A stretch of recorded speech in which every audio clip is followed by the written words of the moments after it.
Ecuador durante años es y ha sido un país donde se maneja mucho el palancazgo. Yo creo que el Estado tiene que dedicarse a lo que le ofrece a su pueblo, a sus 3 derechos básicos que son salud, economía y educación. Es verdad que la educación privada te da una mejor oportunidad laboral. Quien se encarga de mantener al Estado es el pueblo.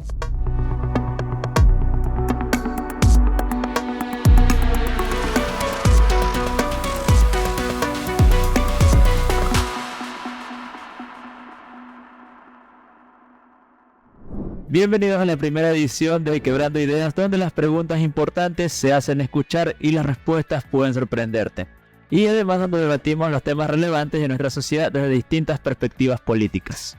Yo soy Marco Betancourt y hoy abordaremos varios temas interesantes que afectan directamente a la juventud, como lo puede ser la educación y la economía. Y para este episodio contamos con dos grandes voces que nos acompañarán el día de hoy. De un lado tenemos a Gustavo Calle, estudiante de la carrera de comunicación, funcionario también del Instituto Ecuatoriano de Seguridad Social. Por otro lado tenemos a Luis Hidalgo, él es un empresario de una empresa de fabricación y distribución de alimentos desde joven y ha estado siempre interesado en lo que es nutrirse de la política tanto a nivel nacional como internacional. Podemos dar inicio al debate y comenzaremos con un tema radical más que todo, sobre todo en lo que es la juventud, ya que vamos a hablar de educación. ¿Y esto por qué lo tomo como algo radical? Porque en la última campaña que hubo electoral anticipada por la muerte cruzada, hubo mucho vuelo con la educación con respecto a las declaraciones que hizo la vicepresidenta Verónica Abad con la privatización. Hizo mucho escándalo de eso, que hay que proteger lo público, tanto lo privado, y hubo mucha desinformación también con respecto a eso. Y razón también por la que ahora el actual presidente pues tiene esa enemistad con el presidente Noboa. Así que vamos a tratar de ver este tema de la educación, tanto público como a nivel privado. Así que me gustaría empezar con Gustavo. Gustavo, ¿tú cuál crees que es la principal ventaja que ofrece la educación pública frente a la educación privada?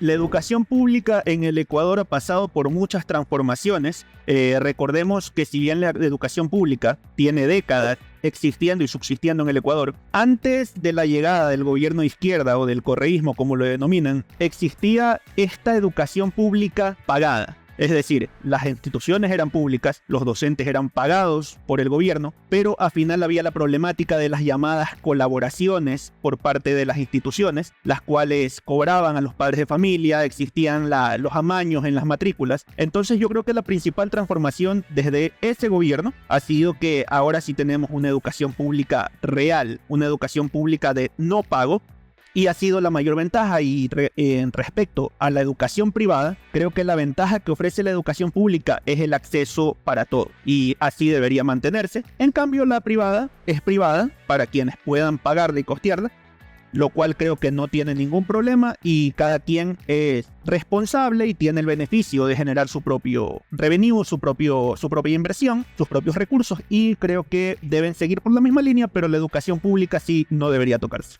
Luis, una pregunta, ¿cuál crees que es el beneficio que ofrece la privada con respecto a la educación pública? Si tuviera que elegir un beneficio de la educación privada sobre la pública, es la competencia, el hecho de exigirse innovar constantemente, introduciendo incluso la tecnología, la forma de educarse. Uno de los ejemplos que podría poner es cómo últimamente se ha visto arraigada la campaña de algunas universidades de aquí del Ecuador tratando de incluir la realidad virtual, cosa que aún no veo en algunas universidades públicas, por el momento yo no he visto. También diferencia de cómo, todo es cierto, la privada la puede pagar el que tenga y la pública es más para personas de escasos recursos, pero hay que recordar que la razón por la que no se puede acceder a veces a una educación privada, por decirlo, es por la estabilidad económica de un país. No puedes ingresar a estudiar privado si no tienes un país que económicamente te pueda solventar o dar los beneficios de generar mucho más ingresos para poder darte el lujo o el beneficio o el gusto de llevar o pensar en qué universidad pagada puedes meter a tus hijos. Un gusto y esperamos volverlos a ver en una nueva edición. Muchas gracias.